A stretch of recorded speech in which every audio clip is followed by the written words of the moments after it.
Chronicles, Easy Chronicle.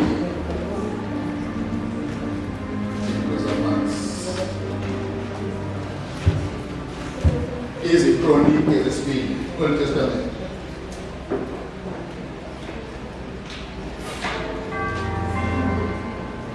I know what my watching the check, I want to penny with his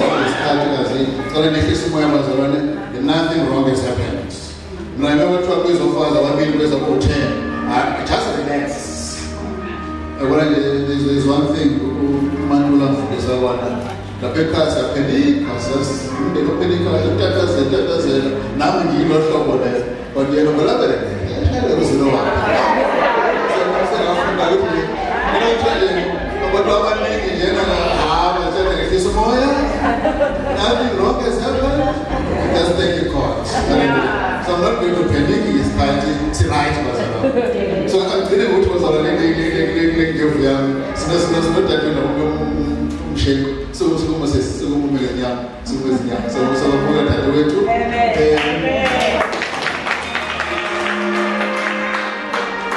I was do it. When I put the doctor, I don't touch by two.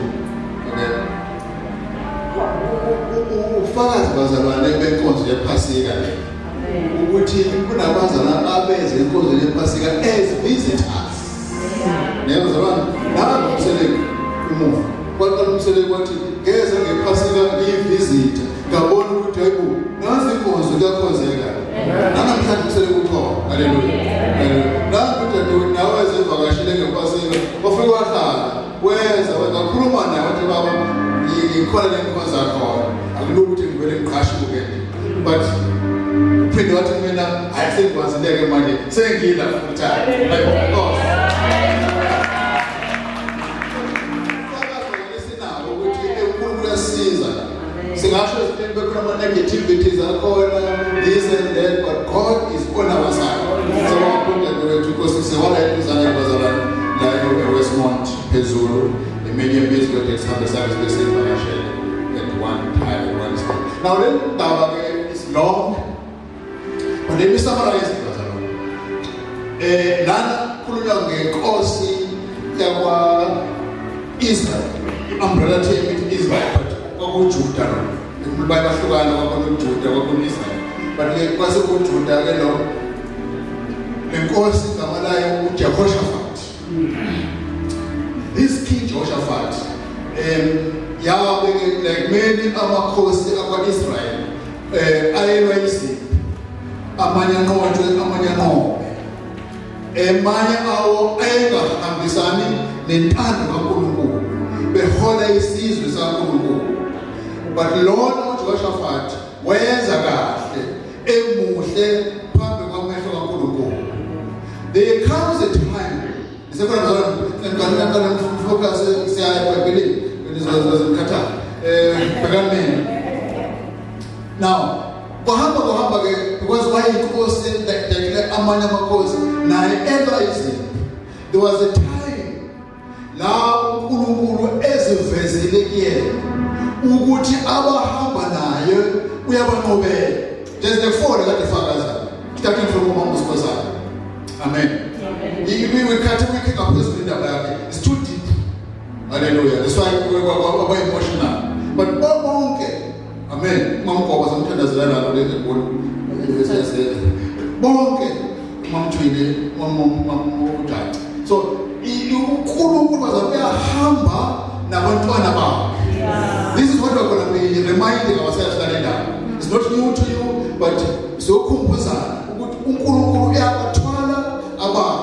Now tell you at one stage what I said is this was mad. The one I'm president was America, George Bush, but I'm armed forces. Couldn't come also was in America, we were I fully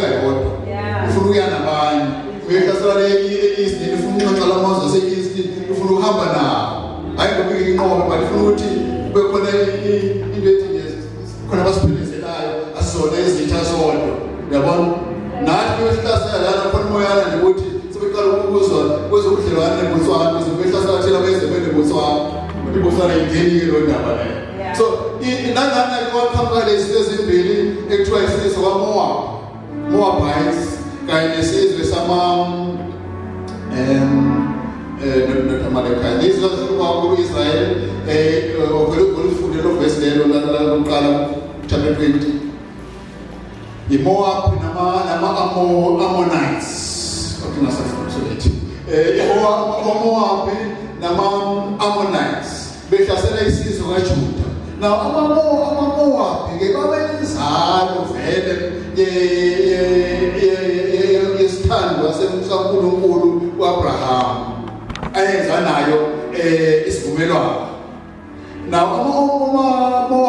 uMoab kwakuyindodana kaLot amen uLot ezalwa engumshana kaAbraham so vele bayizalo family of Abraham lo ethanda uNkulunkulu bese kuthi ke ama-Ammonites wona na futhi azalwa kwi-relationship eqhube uLot kanye no-Abraham ngenxa yokuthi uLot waba nobudlelwano no-younger sister Abraham but then was but it's a same family circle but today ibona ke lamazwe lawa lesizwanyana noma ezihlasela abantwana bakaJuda abayifamily eyodwa kahle kahle but asikho ke lapho sizothi mase behlasele uNkulunkulu wabasiza abatakula ngendlela abatakule ngayo akubanga ukuthi AK47 versus AK57 khumba imali akubanga amabhomu ashintshana emoyeni njengoba njalo endize emoyeni kwaIsrael nase-America nase-Iran but uNkulunkulu banqobele ngesimangaliso bazalwane haleluya banqobele ukuthi bangene emkhulekweni athi ke muvane ke manje niye phambili nifolosile phambili ngabahlabeleli bayibonqoza in other words ngesikhathi senzima sezimpi we did not take our guns but we can have a prayer and have amafolosi ethu phambili asiholele inqobele haleluya so today sokukhuzana ngalonto then I sit down some summarize of my time so let's go back to the 20 verse 3 wakhona from verse 1 verse 1 kwathi emva kwalokho kwafika abantwana bakwaMowabi nabantwana bakwa-Amoni benamanye bamameheni kuJoshafati beyokulwa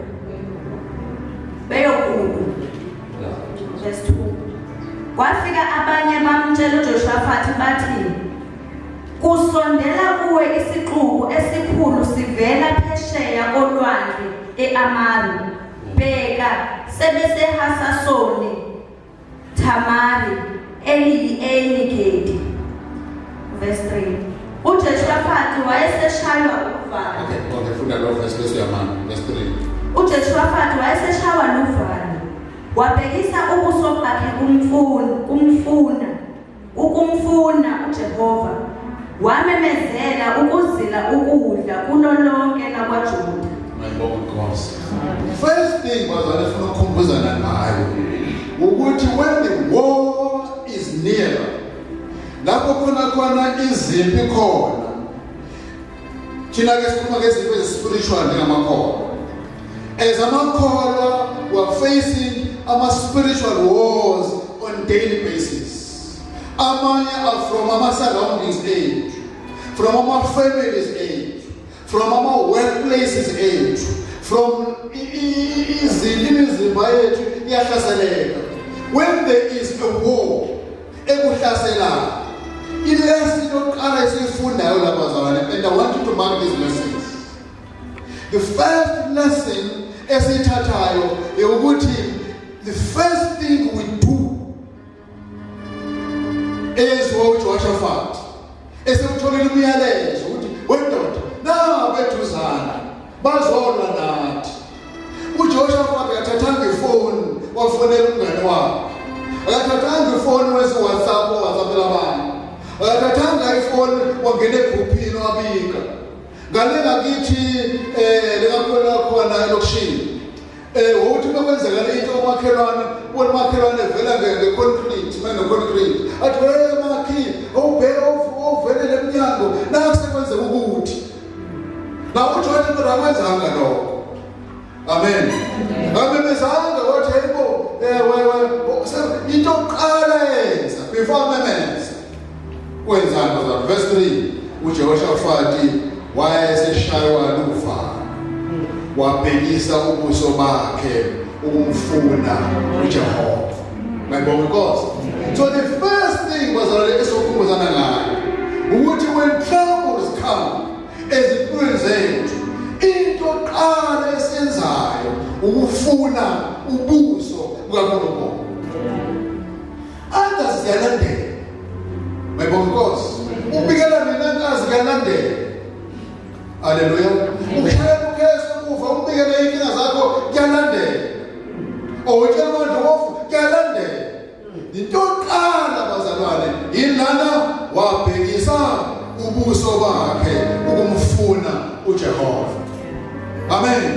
Ngene bathi bathandekayo, nansi isibikwa lethu zami. Ngesizulu esingathandeki ukukhuluma mhlawumbe sithusa abanye, thisinyathela abasiba abantwana. Isilethu zami. But into enzile uJehoshafati wabhekisa ubuso bakhe ukumfuna uJehova. Bazalwane kulivesi lokufundisa sonke. Abanye bamazi ufundisa sonke ngomoya ngoba sasigida naye, sasinyakaza naye ngalendlini, sakhe ibandla naye engesiyona wethu owebandla lase-UCC eseBible College mebuyile simsebenzise la ekhaya. Umfundisi ophela unevesi lakhe ajuma ngalo bazalwane. Nekubona? Verse 34, verse 5. Lithi le hotel babheka phezulu ubuso babo bakhala. Funda